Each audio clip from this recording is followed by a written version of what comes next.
Is it my turn this week? Yes. You let me know. Good? Go. Oh. Hey, everybody. It's Glenn and Chloe from Up Late, a little side project of the podcast Good Movie Monday. We get together every Wednesday at some late hour. We drink from really weird mugs and we shoot the shit about not much. Bam. And we're off and racing. Also, it's our 30th episode. Shut up. Yeah, so let me just press the button.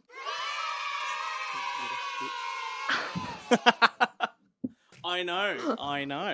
Oh my gosh. So fantastic. Wow, that's exciting. How are you this week?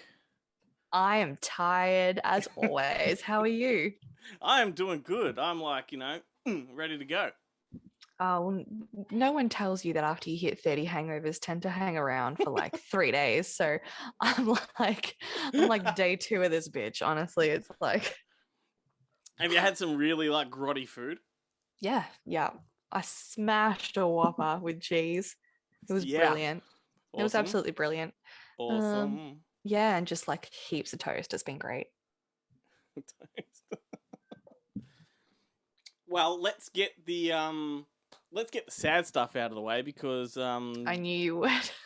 Well, on Monday, William Hurt passed away, so that was a huge blow. This is a guy like I had only watched Dark City the night before. Like, what the fuck's with that? Like, this happens to me all the time. I watch things and people die. I don't know. Yeah, why. I've noticed this trend about you, Glenn, and it honestly, what is it? What is with you? I know, but man, I mean that hits the feels hard. Before recording this, Melissa and I were watching The Big Chill, just to sort of do a bit of a William Hurt thing. And man, what an amazing actor this guy was. Like I don't know, watching The Big Chill particularly, he brings something to the screen he's always had like a bit of an air of arrogance to him, but in a really charismatic and intelligent and almost self-depreciating way.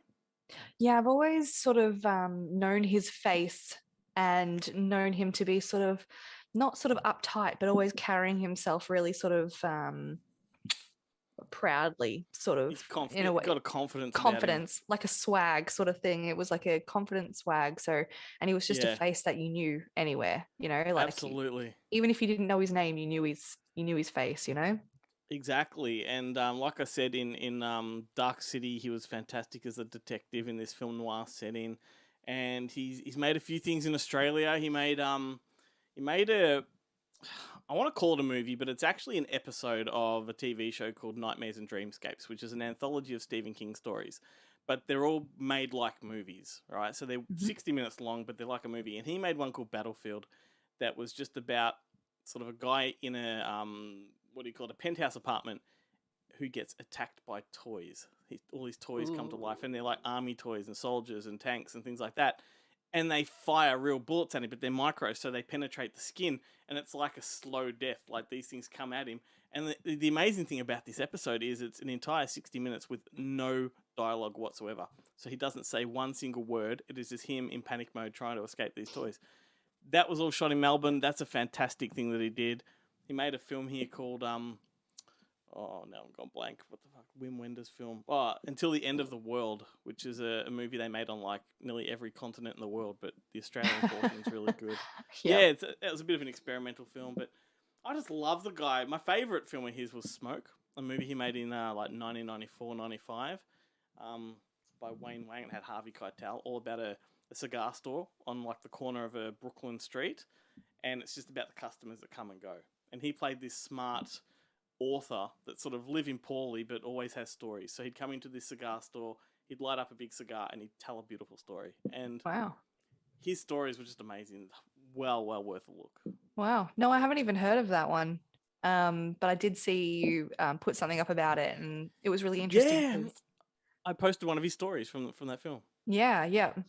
And what I like, a bit of trivia for people who don't know, that film Smoke, when they made that movie, they finished it 3 days ahead of schedule, and I think something like $20 to $30, maybe a bit more, $1,000 over budget, or under budget, I should say.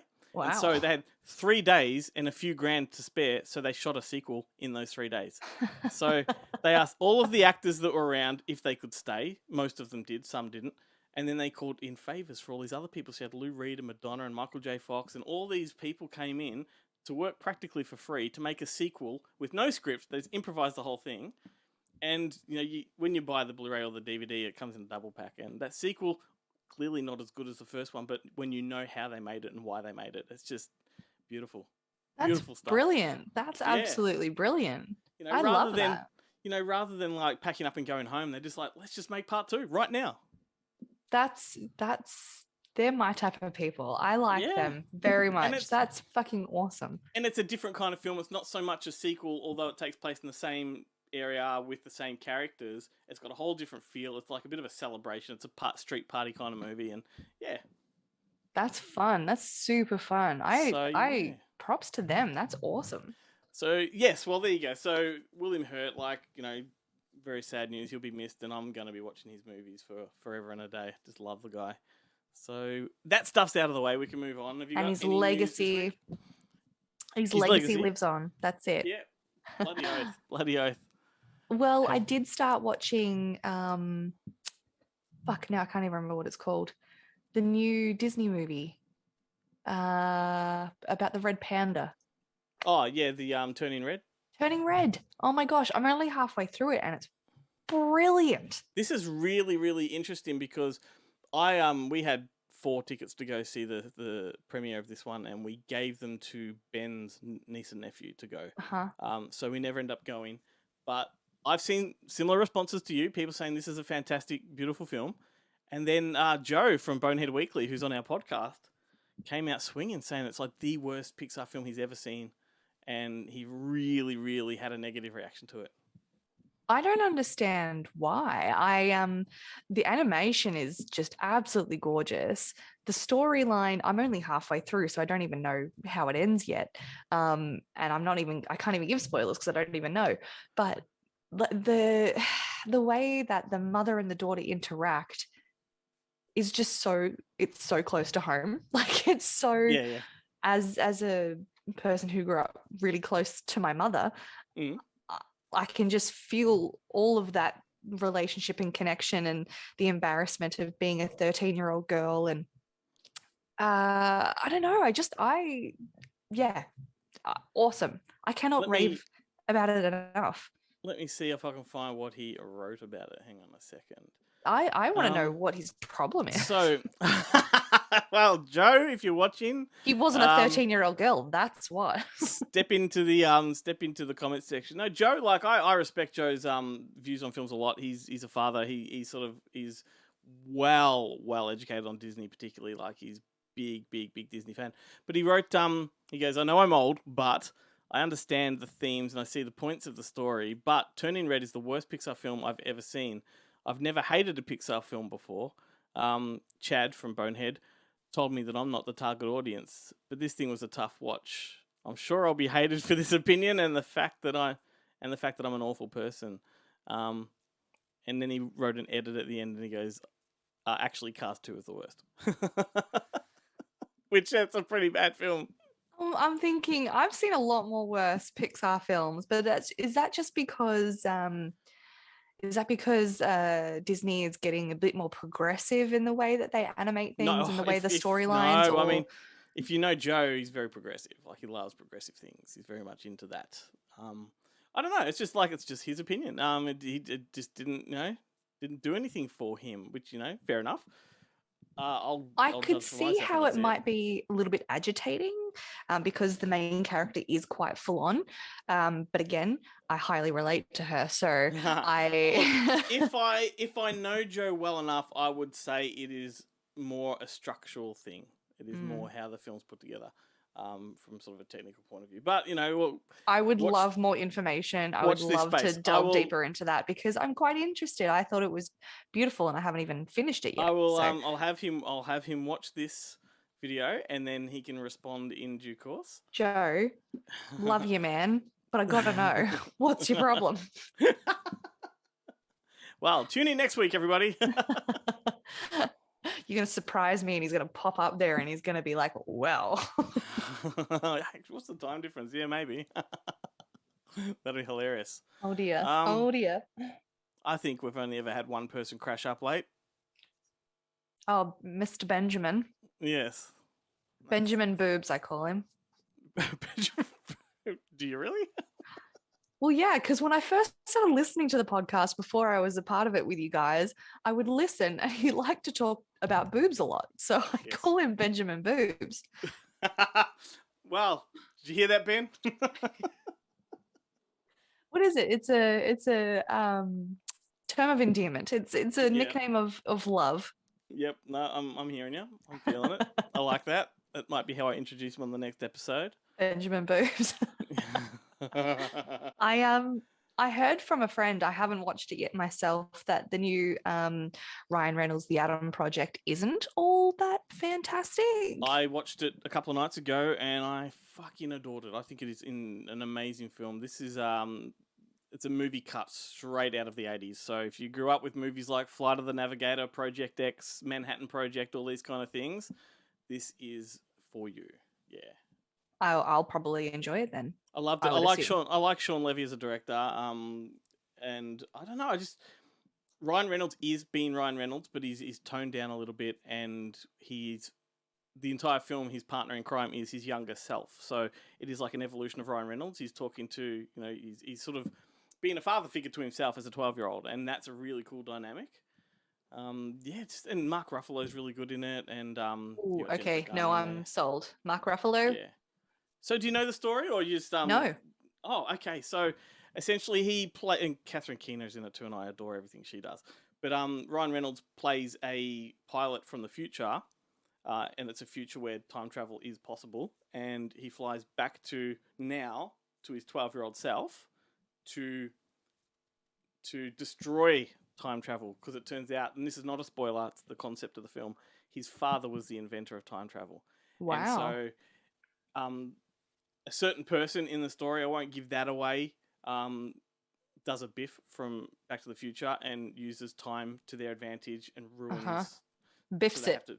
Biffs it. And they say that in the film. The 12-year-old's like, you mean he did a biff? But it turns out too that he landed 2 or 3 years too far back, or too far forward. So he needs to actually keep going back further. So he takes himself and his 12-year-old self even further back. Oh dear. Even further back. And then you've got the father that's confronted with his 2 sons at different ages. But it makes sense. It's not hard to follow whatsoever. But if you're a fan of science fiction family films from the 80s, this is just delicious. I really, really enjoyed it. Okay. Well, I might actually like it then. I can't quite remember what she said, but she just said it was kind of just like another blah sort of movie, but it just might not be up to her taste. That's also... Yeah, it's probably a matter of just, taste and perception and all that kind of stuff. But and I also think you do need to have a really, not deep-seated, but you need to have a love of 80s cinema to really appreciate it more, I think. That's right up my alley. I love 80s cinema, and I love Ryan Reynolds. It's just I'm getting a little bit of a Reynolds fatigue at the moment where I just see him all the time. So I was kind of like putting this one off a little bit. The interesting thing about this one too is that I think they kind of, the Ryan Reynolds fatigue factor is played out in the story. Like, because he gets really sick of himself and his personality because he sees himself reflected at a different age and he's like, man, is that what I'm really like, That smart ass all the fucking time. I think he's a very self-aware and very, very smart person. So he would definitely have done that on purpose. But he's built his career on that personality, so he's got to be careful on how far he can take it. I know he likes to push it as far as he can, but he's probably aware people like yourself get a little bit tired of it, and I get tired of it. And this film, he just plays it right down the middle. It's sort of a little bit of it, and then he restrains himself and whatever. It's a good film. I liked it a lot. Awesome. One for the weekend. Just a shame I don't have time to review it. I would have reviewed it for Guillermo at Screen Realm, but I'm just so flat knacker at the moment with other jobs and busy man. What else have we got? You were completely right the other week about I Am Legend 2 being made. Oh, okay. I was. Yep. And apparently I didn't read too far into it because I'm just not interested in it, to be honest with you. But apparently Will Smith had rejected offers to come back for many years, and it was, who's the guy who's in it with him?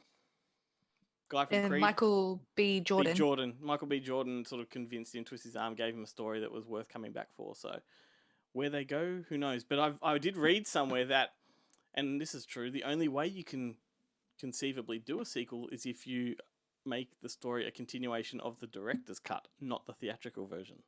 What would be the difference there? Because I would have only seen it I at think it's Dead and cinemas. Alive is the difference, I believe. Like right. Will Smith's character either being dead or alive at the end. I think that's the difference between the two. Oh, so it changes between the two, does it? I believe so. I didn't like the film at all, so I haven't really bothered to go back and watch the director's cut, and nor did I bother to read too far into the article because I'm like, okay, that's coming. I don't care. Fair enough. Yeah, I'll just put that in my notes for Chloe. I remember watching it at the cinemas because my friends wanted to go see it, and who doesn't like Will Smith? So I went and saw it, and it freaked me the fuck out. I quite enjoyed the storyline, but yes, it was a little bit boring at the end, and it just terrified me to my core when he was stuck in that house, and it's just like, oh, they're all out there. Anyway, I kind of remember it, and that's why it stuck with me as well. So when I saw that he was doing a sequel, I'm like, well, I wonder how that's gonna work, unless it's a prequel or like before everything went down. I don't know how they're gonna do it. Like I said to you the other week, I didn't like it because it had been done before and I prefer the previous versions, but the sequel hasn't been done before, so who knows, it might be better, but we'll wait and see. Sticking on the scary stuff for a minute, two things. Scream 6 has finally or actually been approved and is going ahead, which doesn't really come as a surprise because Scream 5 was really good and performed really well. So I was going to say it was a huge success, that one. Yeah, that's like, I don't know if you heard when Melissa Begg was on the show a couple of weeks ago. She had like such a strong physical reaction to the new Scream because she's like, it is her jam. Like Scream is the movie of her life. Like it's the one movie that defined who she is, right? Yep. And she was inconsolable after that film. She came out sobbing. She was so emotionally connected with it. Oh, that's awesome. So she's going to be really excited about part 6 coming along.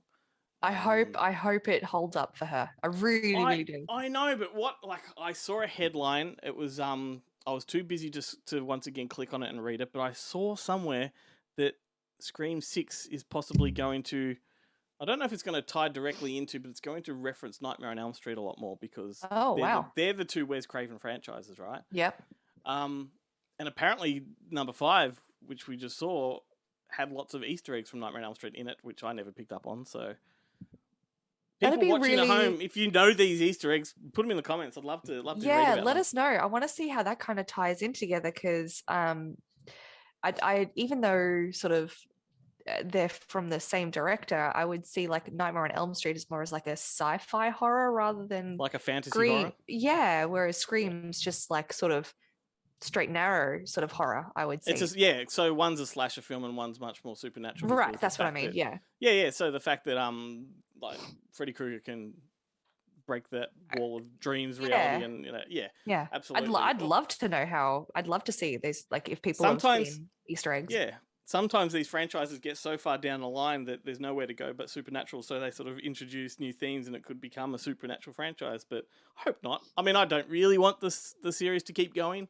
I've never enjoyed Scream movies to begin with, so although like this new one was good for a Scream film, it's not a film I return to. Scream 1 is enough for me, I have seen the first one a long, long time ago, and of course I've seen Scary Movie like a million times, which is I saw that before I saw Scream, so it kind of made it easier for me to watch Scream, if that makes sense. Yeah. So like I get it.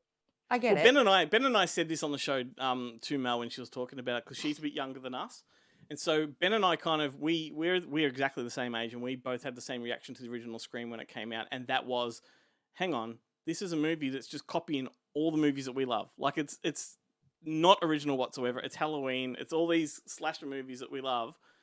How is this? How is this great? But it's because that generation were not aware of those, and so it's brand new to them. It's like for me, it's like.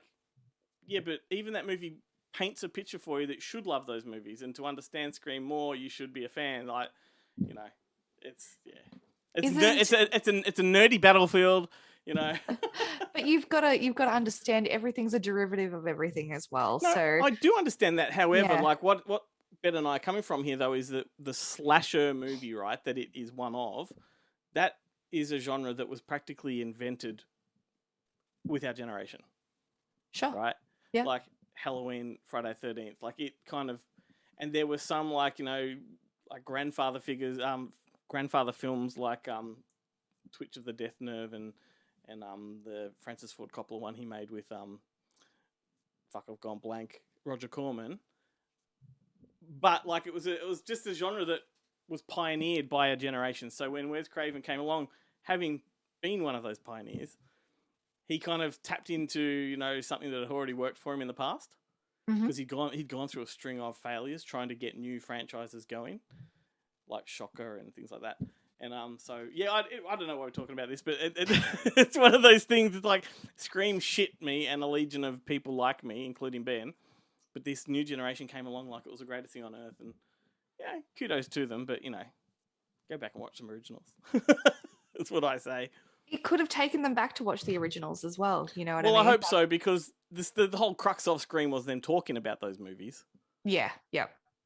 You know, well, we all homework, people, homework. I get where you're coming from, absolutely, and I get why you're so passionate about it. But there's always going to be like this new generation. I'm going to take it completely left of center here. This whole new generation who are the biggest Harry Potter fans in the entire world, and I'm like, bitch, back the fuck off. That's my area. Yeah. You're not a fucking fan. About. I was there when the first movie came out. Shut your face, type thing. Yep. I get it. So I get it. Don't. Yep. That is exactly it.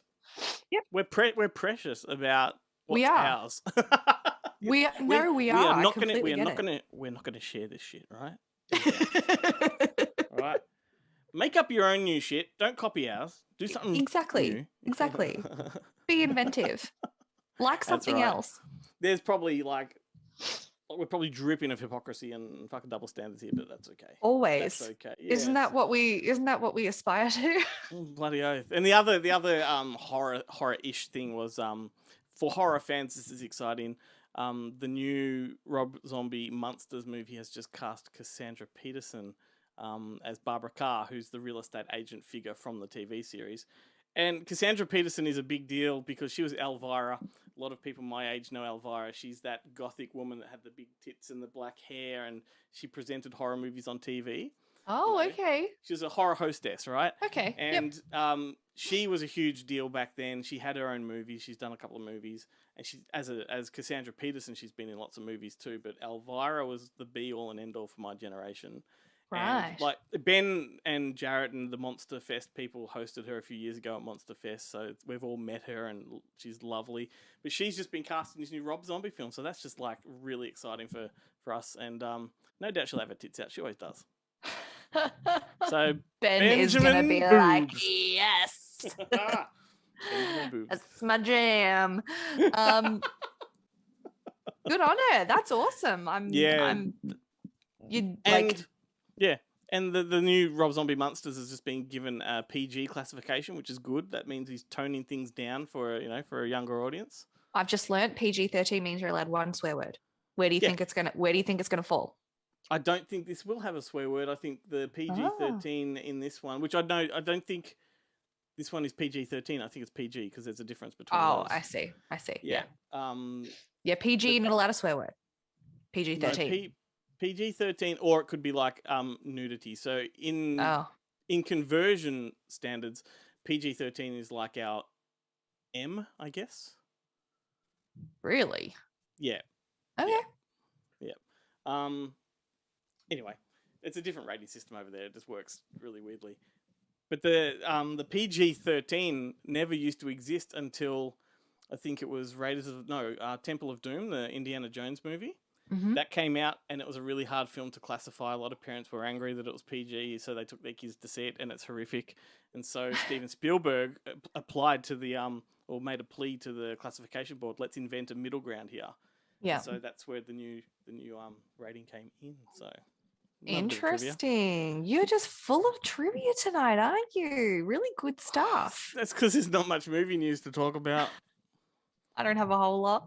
What do you think of Chris Hemsworth being cast in Furiosa? He's going to play a villain in that. Furiosa. What is that? That's the new Mad Max movie. Oh. So, You might get a kick out of it because Charlize Theron played Furiosa in Fury Road. Right. And this is going to be a prequel to her story. So it's not going to have a Max in it. It's going to be her story, but it's a prequel. So it's got that chick from Emma, you know, with the alien bug eyes. Oh my God, I love it. Yeah. I love Love it. You her. know who I'm talking about. Yeah. Yeah. What's her name? Anna Joy, Taylor-Joy. Anna, Joy, Taylor, Joy, Anna. Yeah, that's a lot of joy. Lots of joy, lots of Anna. So she's playing Furiosa and the villain's going to be Chris Hemsworth. I just don't know how I feel about big A-list talent coming into this franchise. Like, I get it. It kind of served Fury Road okay. Like, I kind of wish that Tom Hardy had not been in that film at all. Like, I wish with all my being that Mel Gibson had have come back for that, because had they brought Max back at that age, the lineal story between all the films would have just perfectly aligned. Yeah. And so they've kind of created almost like a multiverse where we're going to progress the story into the future, but Max hasn't aged. He's the same sort of 30 plus sort of thing. And it would have made sense of the main villain in that movie because it was played by the villain from the first movie. So their ages would have been the same. But anyway, I don't know, Chris Hemsworth, all I can say to it is it's the first movie that Chris Hemsworth has ever made in Australia. Like, first Aussie movie he's ever done. Yeah, that's what I was thinking. I was going to say, I don't think I've seen him in any Australian actual films. So I think that would be really great for him to do, to just tone it down a little bit with all the Marvel shit. I mean, so I think getting him down and dirty. I say this like I don't like mean it. Like, he owes it like to the Australian film industry, I think, to come and do one. I know his brother has made a couple of Aussie films, and I just think, like, because he's one of those few actors that's just sort of landed on his feet in Hollywood before even making it in Australia. Like, he sort of bypassed that, and I think when you've got such... I'm sorry, wasn't he on Home and Away? Yeah, when you've got such a high profile in Hollywood, right? And you've got an industry at home that really struggles and relies on some big talent, I think he kind of owes it to the industry to come back and make something here. But, you know, I agree. Ultimately, he owes nobody anything. But I just think, in, like, you know, talking loosely, I think he kind of owes it to the Aussie film industry to, you know, come and give it a lift, to contribute something. I think you're right. I think he definitely should be doing some Australian films. He's here a lot. He lives in fucking Byron Bay, so why wouldn't he, you know, just work for 3 months or something while he's here? It just doesn't make any sense. I mean, and support he's made plenty of films here. Like, he's made, like, the Avengers and all that. He's made here. Thor was made in Sydney, you know. But do an Aussie production, man. Like, I know how much you're worth. You don't have to make that much per movie. You can come down here with a massive pay cut, you know, take in $1 million in your paycheck, make a little movie, you know. Did they, correct me if I'm wrong, did they not make the Mad Max in South Africa? Was that the newest one they did? And I think it was South Africa or Namibia or somewhere like that. Yeah, it was an African country, I'm pretty sure, wasn't it? Yeah, so Mad Max 1, 2, and 3 were all like around. Well, Mad Max 1 was in where you live. It was made in Lara. Yeah, right. Yep, I know. And Mad Max 2 and 3, I think, were Broken Hill, all up sort of further. Yep. But the fourth one they tried to make in Australia was a very tumultuous and turbulent kind of production, and they had to move it overseas just because of all kinds of weather conditions that ruined their sets. And yeah, it was just out of necessity that they left. I was thinking, why wouldn't they make it in Australia? That seemed a bit weird to me. And apparently they were filming for something like 7 months or something like that, like something ridiculous. Well, if you follow the production story of Fury Road, it is like literally 25 years that it took to make, you know, like from its conception to what it became. I'm sure it changed along the way, but that's how long George Miller was trying to have it made. Yeah, right. Yeah, right. And I mean, and it was such a missed opportunity for Mel Gibson. Obviously he'd gone through his controversy and his troubles, and he'd come out the other side, and I don't think he thought it was the right project for him. Had he done it, it would have propelled him right back into the spotlight instantly, because it was nominated for like 6 Oscars, and it was like the biggest film of the year. Yeah, I think you're right. I think if it was offered to him, it might not even been offered to him. Do you know? No, I'm pretty sure it was offered to him at one point in time, and he turned it down for whatever personal reason he had. But when, like, there was footage of him at the red carpet premiere with George Miller and Tom Hardy, so it was like the generation there. Yeah. And there looked like there's a tiny look in his eye, like, oh, regret. Damn. I wish that was me on that poster because this is a Yeah. fucking incredible film. But anyway, Who wouldn't want to Which- work with Charlize Theron and Nicholas Hoult and fucking well, Tom Hardy? Tom Hardy and Charlize Theron famously fell out on the set of this. Like they hated each other's guts. Really? I did not 'cause know that. Tom Hardy was always like 3 to 4 hours late to set, and Charlize Yeah, well, that Theron. would piss me off too. Yeah, Charlize Theron was always there early. Like, that was the thing. And so she would already be made up in costume, which is some pretty heavy makeup to be I was wearing. going to say, it's intense. Yeah. In the heat, and she'd be sitting there on set waiting for him, and then he'd not give a shit when he rocked up late. Something he acknowledged years later, in interviews, and goes, yeah, I probably didn't handle myself well. But they had a huge beef and falling out, So that's kind of why I think George Miller's chosen a prequel as opposed to a sequel for this one. Right. Yeah. That would make sense. At least he can carry on sort of the story and Yeah. not have to go through that drama again. Yeah. But yeah, that's interesting. I didn't know that either. But Yeah. that would piss me off too. I know, me too. But I'm it's an always interesting 20 read. minutes early, so if I'm headed somewhere. So It's an interesting read, but what a fantastic franchise that is. But we've practically talked the half hour out. That's awesome. oh wow, there you go. Yeah. So Joe, we want to hear back from you about Turning Red. Please. Please, Who else Joe. do we need to hear from? Who else did I say? Benjamin Boobs needs to know if he's offended by that nickname, and I will stop it immediately. No, don't be that woke. Or Come am on, I just not? keep going. Keep going. I don't hurt his I'm feelings gonna- too much. I'm going to adopt it. Are you? Yeah, so long as can't wait. he knows we're not talking about his boobs, we're talking about ladies' Not boobs. his boobs. He just No. likes boobs. Yeah, doesn't he? I'm just joining in his interests. You know what I right. mean? That's right. Need to. Just being supportive, as it were. Alrighty, well, happy 30th episode. This is awesome. Here's to 30 Yay. more. See you next week. It's all downhill from here, as I've learnt from turning 30. So Okay. finish it on a positive note.